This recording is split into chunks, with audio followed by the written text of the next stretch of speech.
Welcome to Tales of Wonder. I'm Mardell, and our story this time is How to Find a True Friend from the Crimson Fairy Book.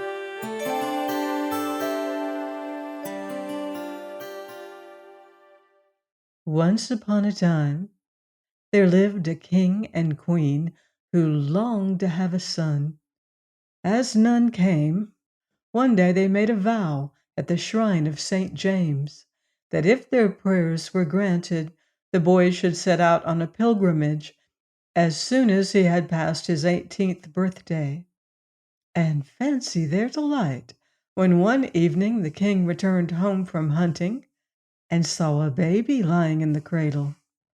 All the people came crowding round to peep at it and declared it was the most beautiful baby that ever was seen. Of course, that is what they always say, but this time it happened to be true. And every day the boy grew bigger and stronger till he was 12 years old, when the king died and he was left alone to take care of his mother. In this way 6 years passed by, and his 18th birthday drew near. When she thought of this, the queen's heart sank within her, for he was the light of her eyes, and how was she to send him forth to the unknown dangers that beset a pilgrim? So, day by day, she grew more and more sorrowful, and when she was alone, she wept bitterly.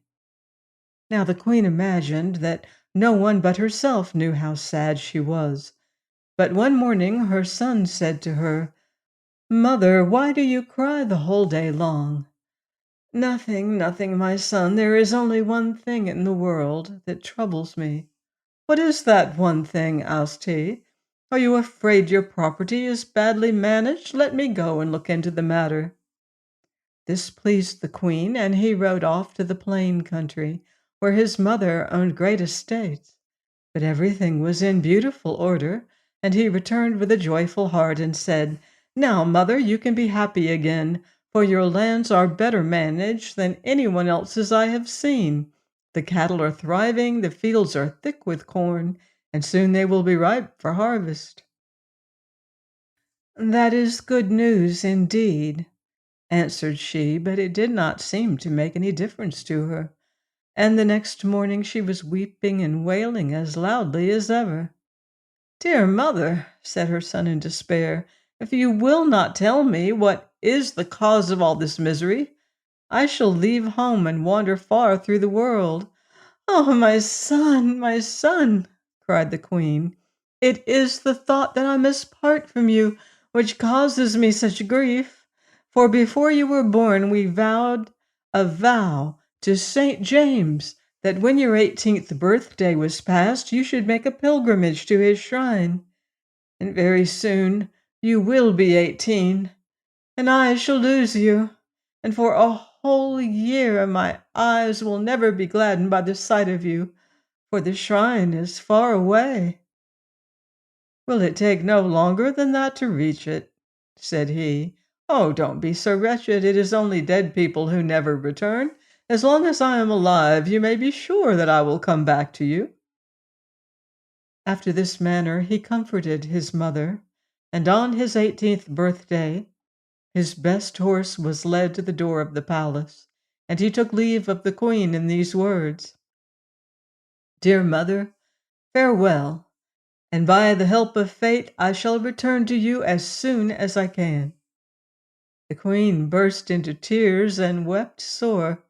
Then, amidst her sobs, she drew 3 apples from her pocket and held them out, saying, "My son, take these apples and give heed unto my words. You will need a companion in the long journey on which you are going. If you come across a young man who pleases you, beg him to accompany you, and when you get to an inn, invite him to have dinner with you. After you have eaten, cut one of these apples in 2 unequal parts, and ask him to take one. If he takes the larger bit, then part from him, for he is no true friend to you. But if he takes the smaller bit, treat him as your brother, and share with him all you have." Then she kissed her son once more and blessed him, and let him go. The young man rode a long way without meeting a single creature, but at last he saw a youth in the distance, about the same age as himself, and he spurred his horse till he came up with a stranger, who stopped and asked, "Where are you going, my fine fellow?" "I'm making a pilgrimage to the shrine of St. James, for before I was born my mother vowed that I should go forth with a thank offering on my 18th birthday." "That is my case too," said the stranger, "and as we must both travel in the same direction, let us bear each other company."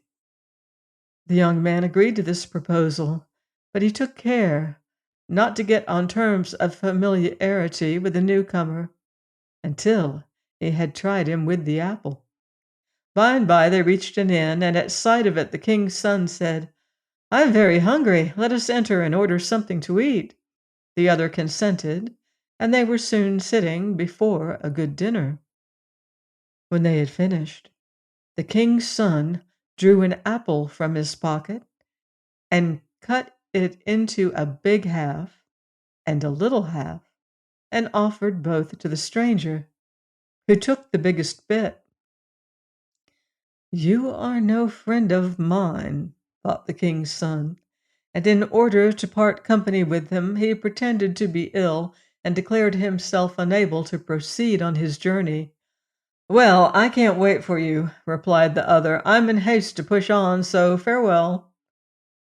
"Farewell," said the king's son, glad in his heart to get rid of him so easily. The king's son remained in the inn for some time, so as to let the young man have a good start. Then he ordered his horse and rode after him. But he was very sociable, and the way seemed long and dull by himself. "Oh, if I could only meet with a true friend," he thought, "so that I should have someone to speak to. I hate being alone." Soon after, he came up with a young man who stopped up and asked him, "Where are you going, my fine fellow?" The king's son explained the object of his journey, and the young man answered, as the other had done, that he also was fulfilling the vow of his mother made at his birth. "Well, we can ride on together," said the king's son, and the road seemed much shorter now that he had someone to talk to. At length they reached an inn, and the king's son exclaimed, "I'm very hungry. Let us go in and get something to eat." When they had finished, the king's son drew an apple out of his pocket and cut it in two. He held the big bit and the little bit out to his companion, who took the big bit at once and soon ate it up. "Ah, you're no friend of mine," thought the king's son, and began to declare he felt so ill he could not continue his journey.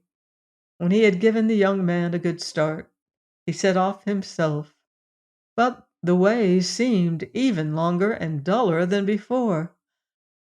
"Ah, if I could only meet with a true friend, he should be as a brother to me," he sighed sadly, and as the thought passed through his mind, he noticed a youth going the same road as himself. The youth came up to him and said, "Which way are you going, my fine fellow?" And for the third time the king's son explained all about his mother's vow. "Why, that is just like me!" cried the youth. "Then let us ride on together," answered the king's son. Now the miles seemed to slip by, for the newcomer was so lively and entertaining that the king's son could not help hoping that he indeed might prove to be the true friend. More quickly than he could have thought possible, they reached an inn by the roadside, and turning to his companion, the king's son said, "I am hungry. Let us go in and have something to eat." So they went in and ordered dinner, and when they had finished, the king's son drew out of his pocket the last apple and cut it into two unequal parts and held both out to the stranger. and the stranger took the little piece. And the heart of the king's son was glad within him, for at last he had found the friend he had been looking for.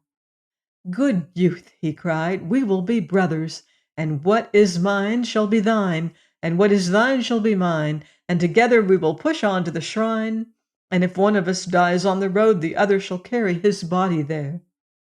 And the stranger agreed to all he said, and they rode forward together. It took them a whole year to reach the shrine, and they passed through many different lands on their way. One day they arrived tired and half starved in a big city, and said to one another, "Well, let us stay here for a little and rest before we set forth again." So they hired a small house close to the royal castle and took up their abode there. The following morning the king of the country happened to step onto his balcony and saw the young men in the garden, and said to himself, "Dear me, those are wonderfully handsome youths, but one is handsomer than the other. To him will I give my daughter to wife." And indeed the king's son excelled his friend in beauty.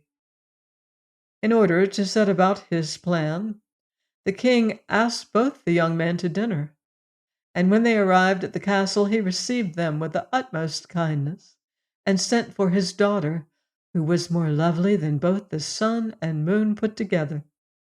But at bedtime the king caused the other young man to be given a poisoned drink, which killed him in a few minutes, for he thought to himself, "If his friend dies, the other will forget his pilgrimage, and will stay here and marry my daughter."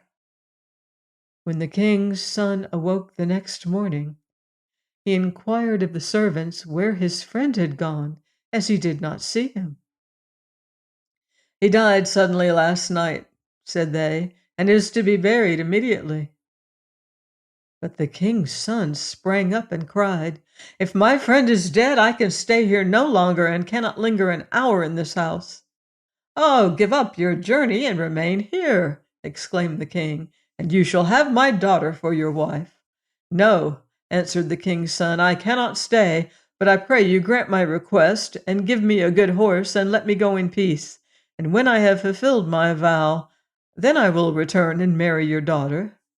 So the king, seeing no words would move him, ordered a horse to be brought round, and the king's son mounted it, and took his dead friend before him on the saddle, and rode away. Now the young man was not really dead, but only in a deep sleep. When the king's son reached the shrine of St. James, he got down from his horse, took his friend in his arms as if he had been a child, and laid him before the altar. "St. James," he said, "I have fulfilled the vow my parents made for me. I have come myself to your shrine and have brought my friend. I place him in your hands. Restore him to life, I pray, for though he be dead, yet has he fulfilled his vow also." And behold, while he yet prayed, his friend got up and stood before him as well as ever, and both the young men gave thanks and set their faces towards home. When they arrived at the town where the king dwelt, they entered the small house over against the castle. The news of their coming spread very soon, and the king rejoiced greatly that the handsome young prince had come back again, and commanded great feast to be prepared, for in a few days his daughter should marry the king's son. The young man himself could imagine no greater happiness, and when the marriage was over, they spent some months at the court making merry. At length the king's son said, "My mother awaits me at home, full of care and anxiety. Here I must remain no longer, and tomorrow I will take my wife and my friend and start for home." And the king was content that he should do so, and gave orders to prepare for their journey. Now, in his heart, the king cherished a deadly hate towards the poor young man, whom he had tried to kill, but who had returned to him living, and in order to do him hurt, sent him on a message to some distant spot. "See that you are quick," said he, for your friend will await your return before he starts." The youth put spurs to his horse and departed, bidding the prince farewell, so that the king's message might be delivered the sooner. As soon as he had started, the king went to the chamber of the prince and said to him, "If you do not start immediately, you will never reach the place where you must camp for the night." "I cannot start without my friend," replied the king's son. "Oh, he will be back in an hour," replied the king, "and I will give him my best horse, so that he will be sure to catch you up." The king's son allowed himself to be persuaded, and took leave of his father-in-law, and set out with his wife on his journey home. Meanwhile, the poor friend had been unable to get through his task in the short time appointed by the king, and when at last he returned, the king said to him, "Your comrade is a long way off by now. You'd better see if you can overtake him." So the young man bowed and left the king's presence, and he followed after his friend on foot, for he had no horse. Day and night he ran, till at length he reached the place where the king's son had pitched his tent, and sank down before him a miserable object, worn out and covered with mud and dust. But the king's son welcomed him with joy, and tended him as he would his brother. And at last they came home again, and the queen was waiting and watching in the palace, as she had never ceased to do since her son had rode away. She almost died of joy at seeing him again, but after a little she remembered his sick friend, and ordered a bed to be made ready, and the best doctors in all the country to be sent for.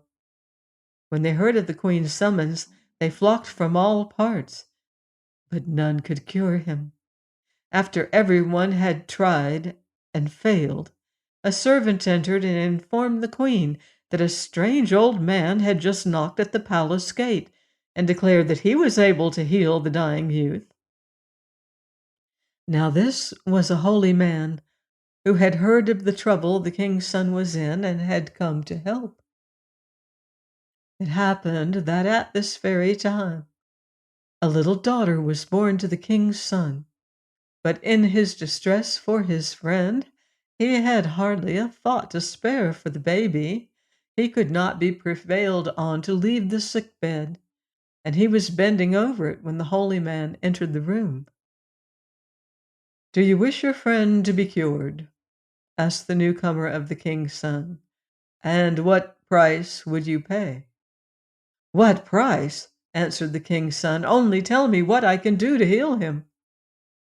"Listen to me, then," said the old man. "This evening you must take your child and open her veins and smear the wounds of your friend with her blood, and you will see.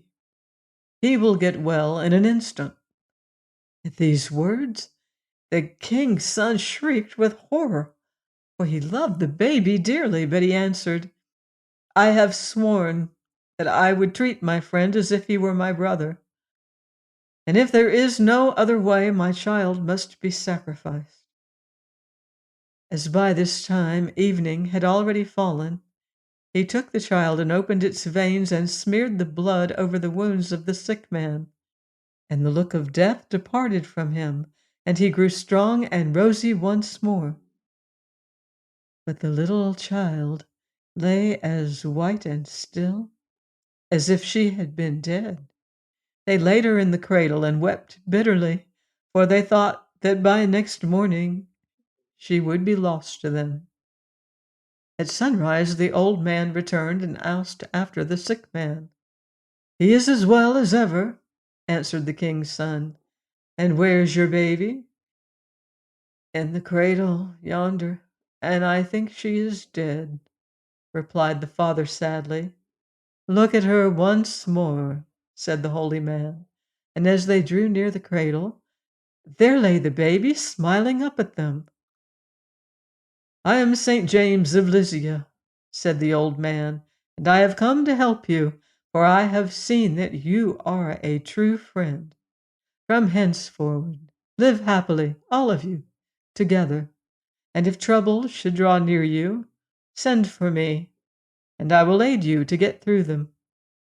With these words He lifted his hand in blessing and vanished.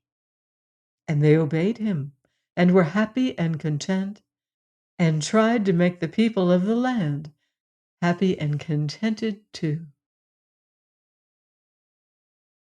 Please join me next time for another enchanting story here on Tales of Wonder.